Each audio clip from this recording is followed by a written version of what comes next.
mission let's go 저 건물을 찾으러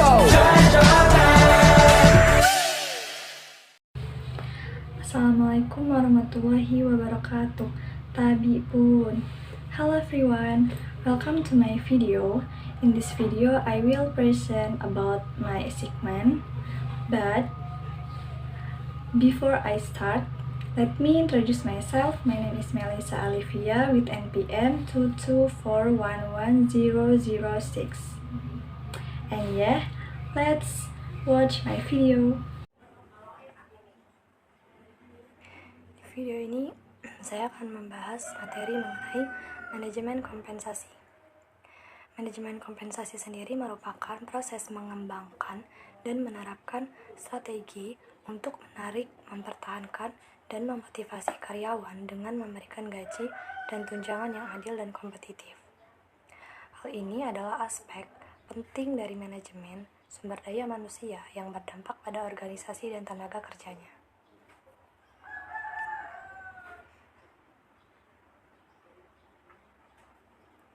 Kemudian yang berikutnya yaitu understanding compensation principles atau memahami prinsip-prinsip kompensasi. Yang pertama ada equity atau keadilan, di mana memastikan pembayaran yang adil dan konsisten berdasarkan tanggung jawab pekerjaan, keterampilan, dan kinerjanya. Lalu yang kedua yaitu ada competitiveness atau daya saing, yaitu bagaimana menawarkan paket kompensasi yang selaras dengan tingkat pasar untuk menarik dan mempertahankan talenta terbaik. Yang terakhir yaitu motivations atau motivasi, di mana merancang struktur kompensasi yang memotivasi karyawan untuk berkinerja terbaik dan berkontribusi pada keberhasilan organisasi.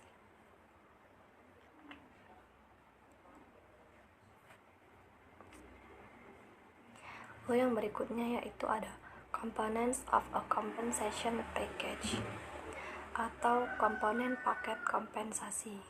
Yang pertama ada base salary atau gaji pokok, di mana pembayaran tetap dan reguler yang diterima karyawan untuk pekerjaan mereka biasanya berdasarkan peran pekerjaan dan tingkat pengalamannya.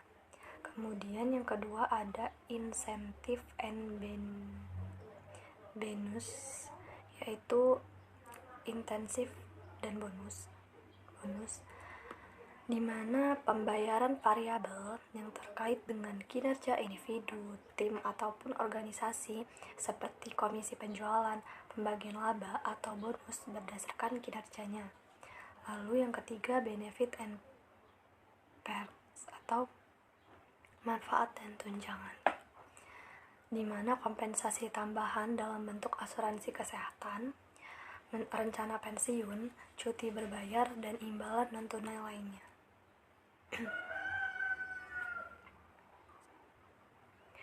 Kemudian ada job evaluation and compensation structure atau evaluasi pekerjaan dan struktur kompensasi.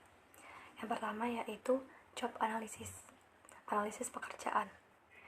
Bagaimana mengumpulkan informasi tentang tugas, tanggung jawab, dan persyaratan suatu pekerjaan.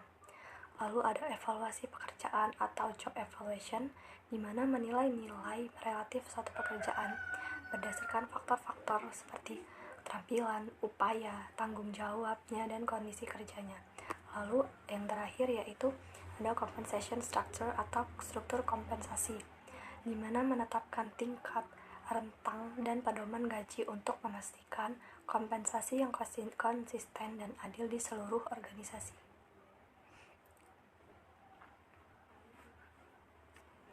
Kemudian yang berikutnya yaitu wage and salary administration, yaitu administrasi upah dan gaji.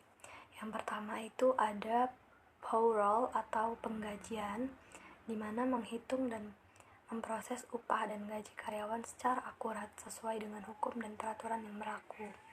Lalu ada pay structures atau struktur organisasi, di mana merancang dan memelihara skala gaji, golongan gaji, dan rentang gaji yang adil dan kompetitif.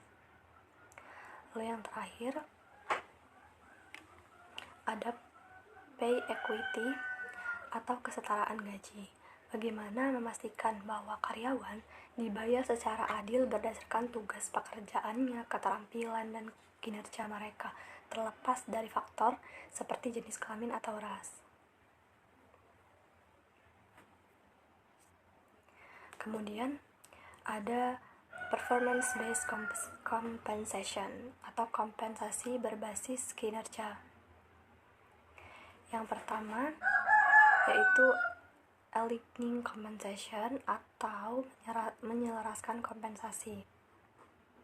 Bagaimana mengaitkan gaji dengan kinerja individu, tim atau organisasi untuk memotivasi dan memberi penghargaan atas perilaku dan hasil yang diinginkan. Kemudian yang kedua yaitu ada measuring performance atau mengukur kinerjanya.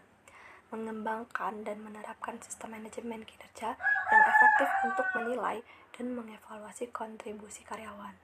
Kemudian yang ketiga yaitu ada adjusting compensations atau menyesuaikan kompensasi. Bagaimana meninjau dan memperbaiki kompensasi secara teratur berdasarkan perubahan kinerja, kondisi pasarnya, atau kebutuhan organisasinya. Kemudian ada benefit and incentive programs. Manfaat dan program insentif. Yang pertama ada traditional benefit atau manfaat tradisionalnya, di mana asuransi kesehatan, rencana pensiun, cuti berbayar, dan manfaat standar lainnya itu membantu menarik dan mempertahankan karyawan. Kemudian program insentif, di mana inisiatif penghargaan dan pengakuan seperti bonus, opsi, saham, dan kesempatan pengembangan karyawan yang memotivasi dan melibatkan angkatan kerja. Kemudian yang ketiga ada work-life balance atau keseimbangan kehidupan kerja, di mana jadwal fleksibel, opsi kerja jarak jauh, dan manfaat lain yang mendukung kesejahteraan karyawan dan membantu mereka mencapai keseimbangan kehidupan kerja yang sehat. Kemudian yang berikutnya yaitu legal and regulatory considerations atau pertimbangan hukum dan peraturan. Yang pertama yaitu minimum wage atau upah minimumnya. Bagaimana mematuhi undang-undang dan peraturan upah minimum federal, negara bagian, dan lokal. Kemudian yang kedua yaitu ada overtime pay atau pembayaran lembur yang mengklasifikasikan dan membayar karyawan dengan benar untuk pekerjaan lembur sesuai dengan Fair Labor Standard Act atau FLSA. Kemudian yang ketiga adalah anti-discrimination atau anti-diskriminasi, yaitu memastikan praktik kompensasi tidak mendiskriminasi berdasarkan karakteristik yang dilindungi seperti ras, jenis kelamin, atau usia. Kemudian yang berikutnya yaitu communicating compensation policy, mengkomunikasikan kebijakan kompensasi. Yang pertama ada transparansi atau transparan. Bagaimana mengkomunikasikan dengan jelas struktur kompensasi, skala gaji, dan proses pengambilan keputusan untuk menumbuhkan kepercayaan dan pemahaman. Kedua ada edukasi karyawan atau employee education, yaitu memberikan karyawan informasi dan sumber daya untuk membantu mereka memahami paket kompensasi mereka dan bagaimana hal itu ditentukan. Kemudian ada feedback and negotiations atau umpan balik dan negosiasinya, yaitu mendorong dialog terbuka yang memungkinkan karyawan untuk memberikan masukannya atau menegosiasikan kompensasi mereka dalam pedoman yang telah ditetapkan.